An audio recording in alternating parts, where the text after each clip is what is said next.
Já parou para pensar como é que um povo imperfeito conseguiria conviver com a presença de um Deus que é, assim, absolutamente perfeito? Hoje a gente vai mergulhar fundo nessa questão, explorando dois livros fascinantes do Antigo Testamento, Levítico e Números. E o mais legal é a conexão que existe entre eles. Bom, para a gente entender, vamos voltar um pouquinho. A jornada de libertação do Egito tinha acabado de terminar e uma fase completamente nova estava começando. Imagina só a cena. A presença pura, santa de Deus agora tinha um lugar fixo, bem ali no meio do acampamento. Isso era uma bênção gigantesca, claro, mas ao mesmo tempo representava um perigo enorme para um povo que ainda estava lidando com suas próprias falhas. E olha que profundo isso. O próprio Moisés, o homem que falou com Deus face a face lá no Monte Sinai, agora não conseguia nem entrar no tabernáculo. A santidade de Deus era tão intensa, tão avassaladora, que era impossível. Aí fica a pergunta, né? Se nem Moisés podia entrar, que esperança o resto do povo poderia ter? A resposta para esse problemão vem em duas partes, como se fosse uma peça em dois atos. Primeiro, a gente vai ver Levítico, que é o projeto divino, sabe? O manual de como viver na presença de Deus. E logo depois, a gente entra em Números, que é a história de como esse projeto foi colocado à prova no mundo real, ali, no meio do deserto. Ok, então, como é que se resolve essa situação? A resposta é o livro de Levítico.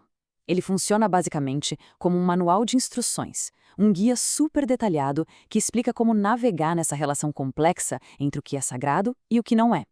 Era o caminho para permitir que as pessoas pudessem se aproximar de Deus com segurança. O nome do livro já entrega muita coisa. Levítico vem de levitas, a tribo que foi escolhida para servir no tabernáculo.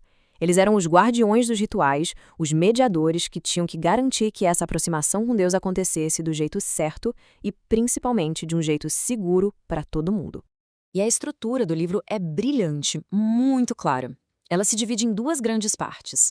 A primeira metade mostra como era possível chegar até Deus, sabe, através de rituais, de sacrifícios, e a segunda metade foca em como caminhar com Deus no dia a dia, como viver em comunidade de uma forma que agradasse a Ele. E o ponto alto de tudo isso era o dia da expiação. Pensa só, uma vez por ano, e somente nesse dia, o sumo sacerdote podia entrar no lugar mais sagrado da terra. Era um momento de uma solenidade, de uma esperança imensa, era como um reset espiritual para a nação inteira, um símbolo de que os pecados do povo estavam sendo purificados. E no centro de toda essa vida religiosa estava o tabernáculo. Era a sede móvel de Deus no meio do deserto. Era muito, mas muito mais do que só uma tenda. Era o ponto exato de encontro entre o céu e a terra. Cada detalhe do tabernáculo, desde o pátio de fora até o lugar mais interno, o Santo dos Santos, representava um passo em direção à presença de Deus. A própria arquitetura dele era uma lição visual, ensinando para o povo que para chegar perto da santidade é preciso ter reverência, é preciso preparo. E aqui tem um ponto que é fundamental. Santidade não era só sobre rituais, não. Era sobre justiça social. O ano do jubileu era uma lei revolucionária. Imagina, a cada 50 anos, tudo era zerado. Era um botão de reset que impedia que a riqueza e o poder ficassem na mão de poucos. Era um lembrete constante de que tudo, a terra e as pessoas, pertenciam a Deus. Ok, com esse projeto, com esse manual de santidade em mãos, o povo começa a caminhar. E aí a gente chega no livro de Números, que pega todo esse ideal e joga na arena da vida real. A jornada longa, difícil, empoeirada, através do deserto. O nome que a gente usa, Números, vem dos censos populacionais que marcam o começo e o fim do livro. Mas olha que interessante. O nome original em hebraico é Bamidbar, que significa no deserto. E esse nome revela a alma do livro, porque é ali, nesse lugar de provação, que a história de verdade acontece. Na prática, o livro de Números é a história de duas gerações. A primeira, aquela que saiu do Egito, falha de um jeito trágico. Mas a história não acaba no fracasso. Surge uma nova geração que tem a chance de aprender com os erros dos pais e finalmente alcançar a Terra Prometida. O deserto, sabe, não era só um lugar geográfico. Ele foi um teste de resistência, uma fornalha que serviu para revelar o que de verdade estava no coração daquele povo. E a história dessa primeira geração é uma sequência bem triste de falhas, de falta de confiança. Eles reclamavam de tudo, da falta de comida, de água. Teve a rebelião dos espias, que voltaram da Terra Prometida morrendo de medo dos gigantes e fizeram o povo todo desistir. Teve gente desafiando a liderança de Moisés, como a própria família dele, e depois Corá. Essa desconfiança toda custou caro.